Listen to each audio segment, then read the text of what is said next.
Quando um desastre ambiental acontece, quem está ali na linha de frente são as equipes locais, do município. Mas a pergunta que fica é, será que elas são de fato preparadas? A gente vai mergulhar aqui numa análise baseada num trabalho de pós-graduação que investiga justamente isso, a eficácia das unidades de defesa civil numa região super importante de Minas Gerais. O resultado é um diagnóstico, olha, crucial para a segurança de todo mundo.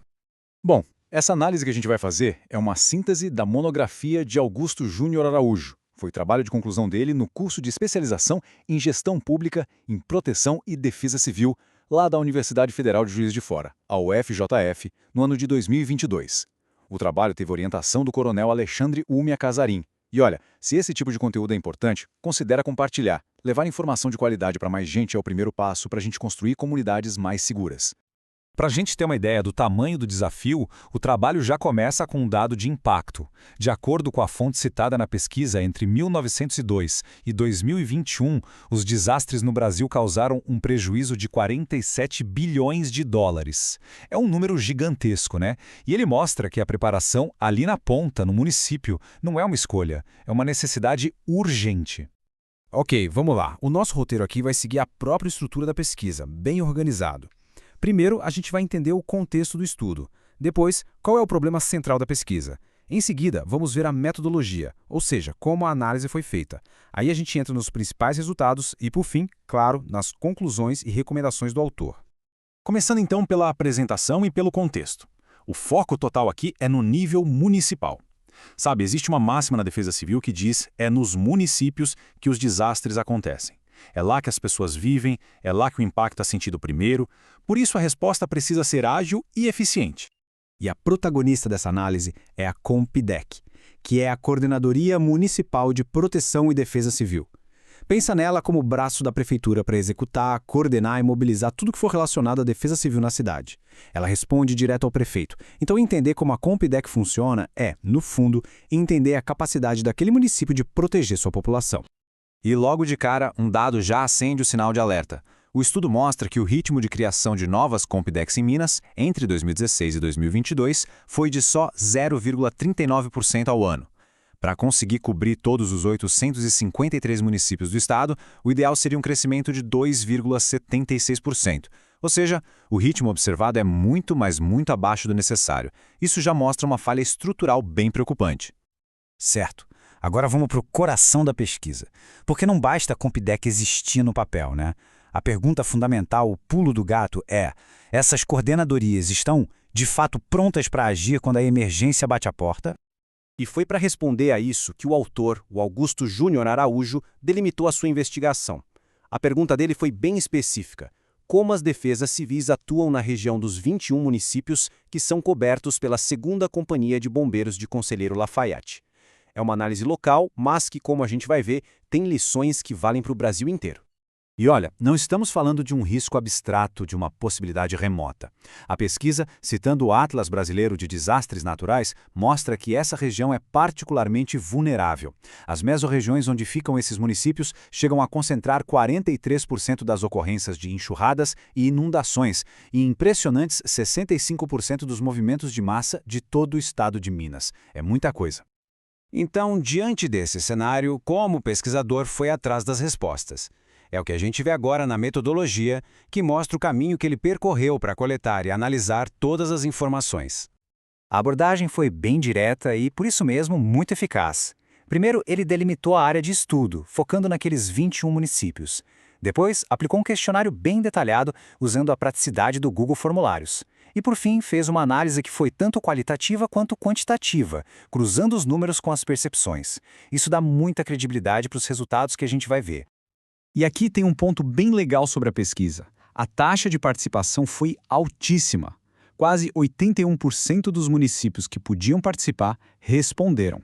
Isso é ótimo porque garante um conjunto de dados muito forte, muito robusto.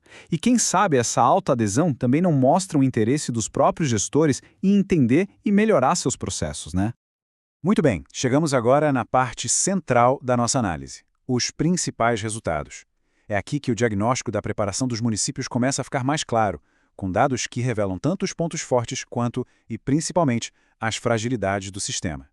Mas antes de olhar os gráficos, a gente precisa entender uma diferença fundamental que o trabalho explora: Existe o gerenciamento de risco e o gerenciamento do desastre. O primeiro é sobre prevenção, é agir antes. O segundo é a resposta, é agir depois que o problema já aconteceu. Uma defesa civil moderna, ideal, foca na prevenção. Mas será que é isso que acontece na prática?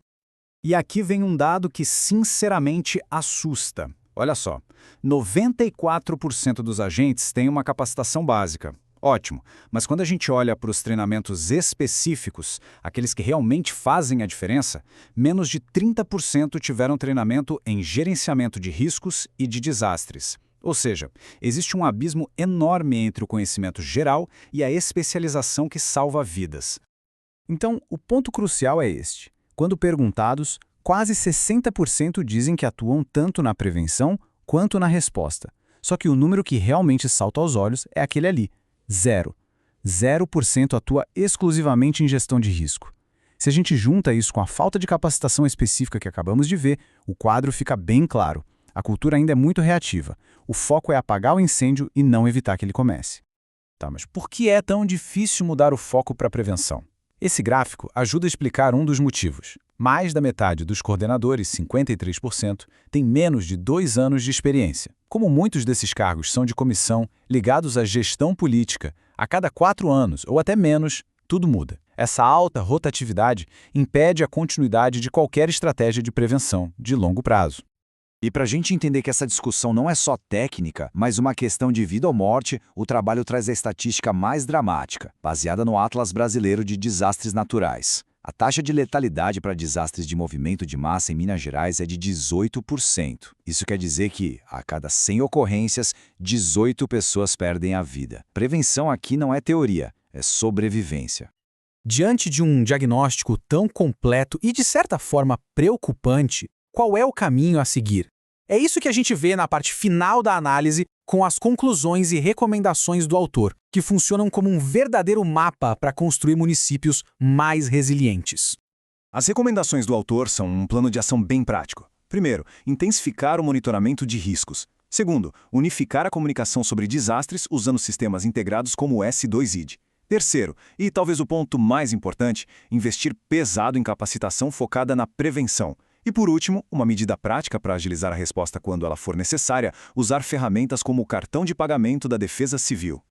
E essa citação, citada no trabalho, resume bem o espírito da coisa. Ela reforça o imenso valor social de pesquisas como essa, porque um trabalho acadêmico bem feito não fica só na teoria. Ele vira um roteiro prático para melhorar políticas públicas e fortalecer a segurança das pessoas lá onde a vida realmente acontece, que é nos municípios. E tudo isso nos leva a uma reflexão final.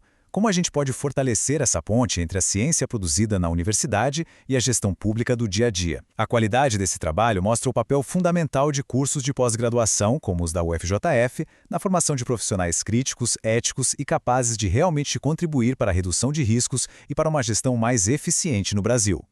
E claro, para quem quiser se aprofundar, ler todos os detalhes e ter a visão completa, é fundamental consultar o trabalho original do Augusto Júnior Araújo.